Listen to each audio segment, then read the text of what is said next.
What are the things that I look for in a part? I'd say I'd like to have some kind of connection with the story of the character, and it doesn't have to be like, oh, that happened to me. But if I can somehow draw on something in my life to meet me halfway with that character, then that's great. Yeah, it doesn't have to be anything like me. I think also just really good writing. And I think a part of me does go, am I capable of doing a good job of that part? Because some parts are really brilliantly written, but I know that I won't do a good job of that part. So I'll pass on an audition or something like that, yeah. I'm big on prep. I'll do anything I can do. I'll go over the lines 100 times, then I'll read around the character. Then if it's like a story that was in real life, I'll do as much research as I can. I'll watch interviews, and if it's like based on a family, I'll look at the family and try and see how much I can find. Even if it's just looking at someone's body movements when they're having a real moment of truth, and I'll try and replicate that and put it somewhere. If it's a really long shoot, you can't really do that for every single scene. I'm kind of now okay with going, just learn the lines and go in, and then you're working with a director that's gonna collaborate with you, and it's gonna end up 100 miles from whatever you prepare anyway. So I'll just come with the lines down, but ready to, be fluid about what ends up on the screen. I think in comedy, it's great when you have a director that can really push you or say, like, just try it like that. And yeah, oftentimes it's a great idea, so I'm always open to just getting different takes and seeing what comes out in the edit. With drama, I feel like if you have a director that has a really strong vision for the part and the role and the story, and often that's a director that's written it, I kind of feel like I'm there to serve the director's vision. So I'll come with what I have, but I know that the director is gonna I'm ready to work with the person. And then other times you do have directors that aren't actors directors, and so they're looking more visually on what things look like, so you have to kind of be prepared to do your own work. So I think it depends from job to job and director to director. Often, even with kids, they'll be really open to like changing it up and doing it in different ways. And as a kid, I would do this. I'm like, okay, cool, I'll work with that. But then sometimes, if you're working with like a very big kind of star who's got a lot to do, you kind of have to be prepared to just meet them on when the cameras are rolling and do it like that, which I'm fine with. Sometimes I've worked with actors who don't even want to really do the words on the page, and they'll be like, let's just like play around, and I think that's amazing. Yeah, I think part of your job as an actor, because it's easy enough, is to kind of be willing to throw everything away and do something completely new and work in a completely different way. I think when I'm just acting, I think sometimes that's quite scary, because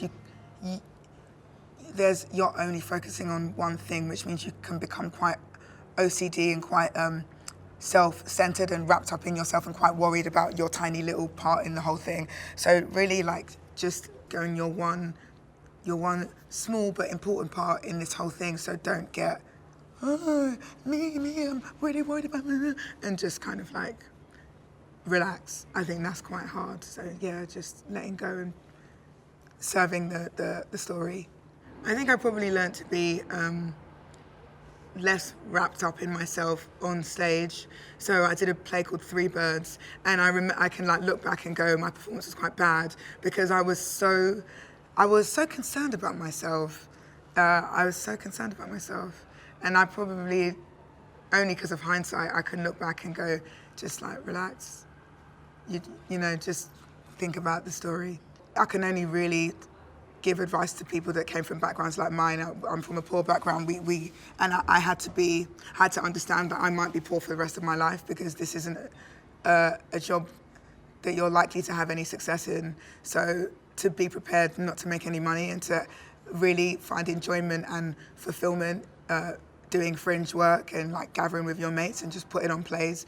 And then if you get past that, to be able to overcome all the rejection, because I've cried for days from not getting parts, and you have to learn to just, it's not always about you. Sometimes it was you and your audition was shit. Other times they're just looking for a particular thing and you are not lucky enough to be that thing, and one day you'll be lucky enough to be that thing. And also it's understanding that a lot of it is luck. It's a lot of hard work, but you're lucky enough for your hard work to be able to pay off. Yeah.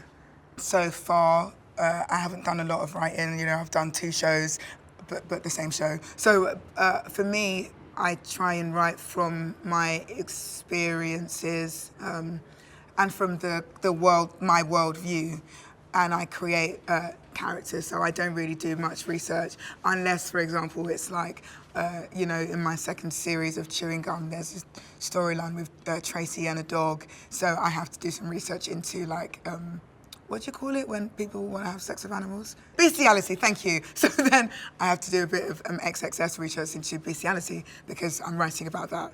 That's not something, I don't do that for fun. So. In terms of the characters and where I draw inspiration from, yes, I'm using people in my past, in my present, but actually mainly now people around me, and I'm just kind of turning up their personalities by like 250 because I'm surrounded by like amazingly crazy people because I'm crazy. So I attract a lot of crazy people. I never write at home. I very rarely write in London. If I do, there's one place I go, which is called Soho Works, and it's just like a place where people work, and it's open 24/7, and there's showers, and because I like to write around the clock, but that's a really expensive place. So normally I will go somewhere like I've been to Berlin, Lake Tahoe, Zurich, Cornwall.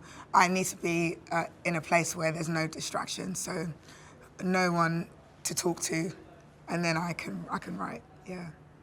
Biggest challenges were probably, I've had a few. The first season of my show, the first episode, well, really, I wrote all 6 episodes, and they were just a bit of a mess because I'd never written for television before. I didn't have anyone to show me how to write for television. I was kind of aiming in the dark, so I had to do my first draft of my first season was 41 drafts. I had to redraft that many times to get like close, and then after that it was easier.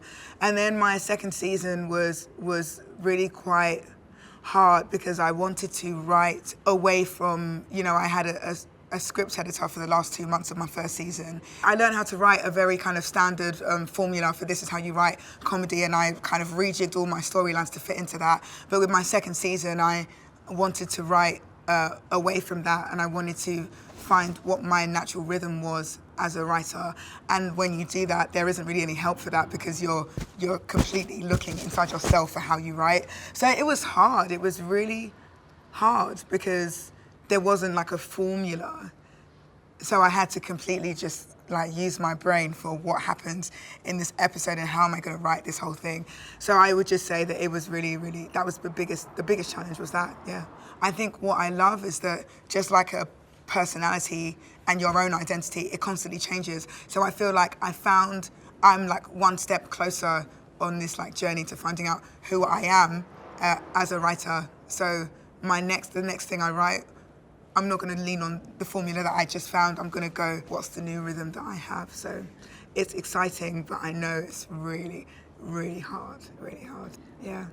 I think everybody finds writing harder than, oh no, maybe like actually like writers probably don't find the idea of acting absolutely ridiculous. But no, I think acting is like so much easier. Like when someone has done the work and they've got the words, they've created the world, you have to like memorize them and like be prepared to make it sound like different a couple of times. That's so easy. Writing is like, it's really hard. It's isolating and it's lonely. I can actually feel myself draining my brain. Like they say we use 7% and I can feel myself like using like 7.6. And my friends can see, oh, she's writing at the moment, you know, she's a little bit, you know, it's really hard.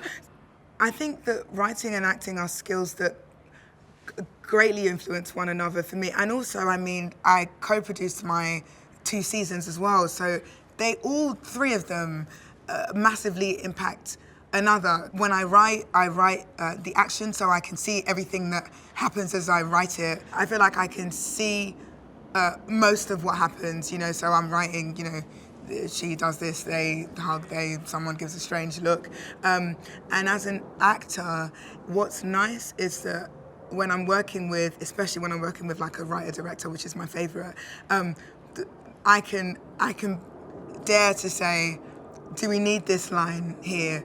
And when you're working with a writer-director, they can go, no, you're completely right, it doesn't need to be there. I think before I was writing, I wouldn't even want to go as an actor, because it's not in the script. It's not in the script. But as a writer, I can kind of be prepared to kind of relax a bit and make it a bit more human.